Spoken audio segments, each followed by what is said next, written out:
السلام علیکم ورحمۃ اللہ وبرکاتہ۔ محرم کا مہینہ بڑا برکت والا مہینہ ہے، یہ مہینہ بہت فضیلت والا ہے۔ قرآن مجید میں اللہ تعالیٰ نے 4 مہینے حرمت والے بیان فرمائے ہیں، جس میں سے ایک ہے محرم کا مہینہ۔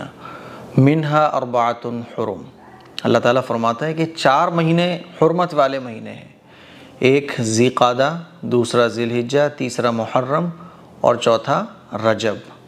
تو محرم کا مہینہ یہ بڑی فضیلت والا مہینہ ہے اور پورے محرم کی فضیلت ہے۔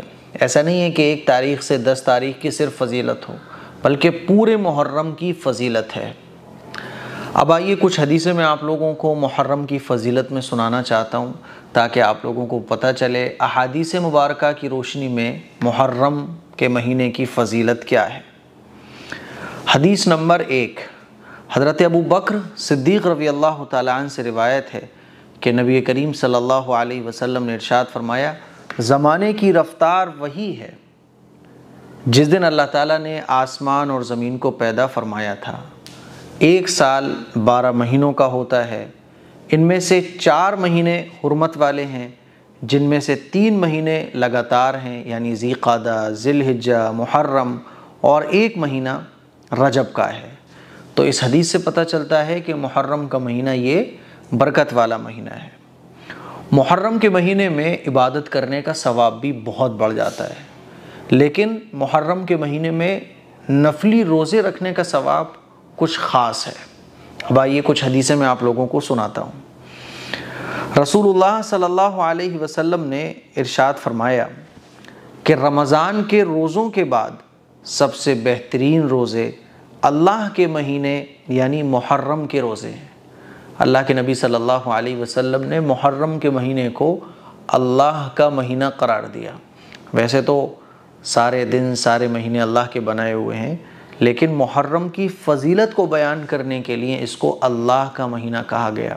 اور حضور نے کیا ارشاد فرمایا کہ رمضان کے روزے رکھنے کے بعد بہترین جو دن ہے روزے رکھنے کے لیے ثواب کے اعتبار سے، وہ محرم کے روزے ہیں۔ تو محرم کے مہینے میں ہم خوب روزے رکھ سکتے ہیں، نفلی روزے رکھیں۔ اگر آپ کے قضا روزے ہیں تو پہلے ان قضا روزوں کو رکھو آپ، اور قضا روزے نہیں ہیں تو آپ نفلی روزے بھی رکھ سکتے ہو۔ 1 محرم سے لے کے پورے محرم کے مہینے میں 30 دن پورے مہینے میں ہوتے ہیں، اگر 29 کا چاند ہو تو 29 دن ہوں گے۔ پورے مہینے آپ جتنے نفلی روزے چاہو اتنے رکھ سکتے ہو، 2 رکھ لو، 4 رکھ لو، 6 رکھ لو، 8 رکھ لو، آپ کے اوپر ہے۔ جو جتنے زیادہ روزے رکھے گا وہ اتنا ثواب پائے گا۔ آئیے دوسری حدیث سنتے ہیں۔ حضرت ابن عباس رضی اللہ تعالیٰ عنہ سے روایت ہے کہ رسول اللہ صلی اللہ علیہ وسلم نے ارشاد فرمایا کہ جو محرم کے 1 دن کا روزہ رکھے اس کو 1 مہینے کے روزوں کا ثواب ملے گا۔ سمجھ رہے ہیں نا؟ سوچو ذرا کتنا بڑا ثواب ہے۔ محرم کے مہینے کا 1 روزہ رکھنے کا ثواب 1 مہینے کے روزوں کے برابر ہے۔ پھر اس مہینے کے تمام دنوں میں، محرم کے مہینے میں 30 دن ہوتے ہیں نا، تو ان محرم کے 30 دنوں میں بھی یوم عاشوراء کو ایک خاص فضیلت حاصل ہے۔ پورے محرم میں روزے رکھنے کا ثواب الگ، اور پورے محرم میں بھی 10 محرم جس کو یوم عاشوراء کہا جاتا ہے، 10 محرم کو روزہ رکھنے کا ثواب اور بڑا ہوا ہے۔ 10 محرم کو روزہ رکھنا یہ سنت ہے۔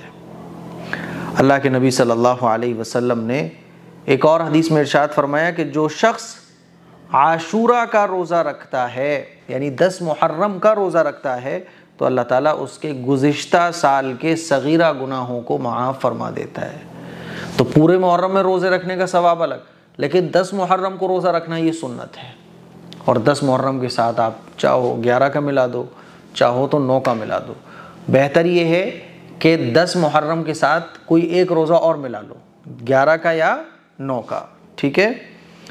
ایک اور حدیث میں حضرت عبداللہ ابن عباس رضی اللہ تعالیٰ عنہ کا یہ فرمان ہے کہ رسول اللہ صلی اللہ علیہ وسلم رمضان کے مہینے اور 10 محرم کے دن روزہ رکھنے کا اہتمام فرمایا کرتے تھے۔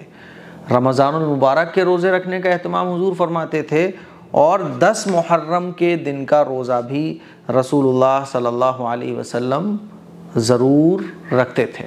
اسی لیے ہمیں بھی کیا چاہیے کہ پورے محرم میں جتنے روزے رکھنے کی توفیق اللہ دے رکھیں، لیکن 10 محرم کا روزہ خاص طور پر رکھیں۔ ایک اور حدیث میں رسول اللہ صلی اللہ علیہ وسلم نے ارشاد فرمایا، تم عاشورہ کا روزہ رکھو، عاشورہ یعنی 10 محرم کا روزہ رکھو، اور یہود کی مخالفت کرو، اور اس سے ایک دن پہلے یا بعد کا روزہ بھی رکھو۔ کیونکہ یہودی جو تھے نا وہ 10 محرم کو روزہ رکھا کرتے تھے، کیونکہ اس دن ان کو فرعون سے نجات ملی تھی۔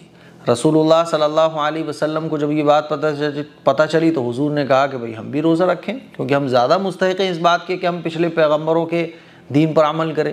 تو حضور نے 10 محرم کا روزہ رکھا، لیکن چونکہ یہودی بھی 10 محرم کا روزہ رکھا کرتے تھے تو حضور نے صحابہ سے ارشاد فرمایا کہ 10 کے ساتھ ایک روزہ اور ملا لو، یا تو 11 کا یا 9 کا، تاکہ ہمارا روزہ یہودیوں کے روزے سے الگ ہو جائے۔ تو محرم کے مہینے میں روزہ رکھنے کے بارے میں یہ کچھ احادیث تھیں جو میں نے آپ لوگوں کو سنائی۔ اسی لیے محرم کی خاص عبادت ہے روزہ۔ روزہ یہ سب سے خاص عبادت ہے، روزہ رکھیے، اور 10 محرم کا خاص طور پر روزہ رکھیے، کیونکہ 10 محرم کا روزہ رکھنا یہ سنت ہے۔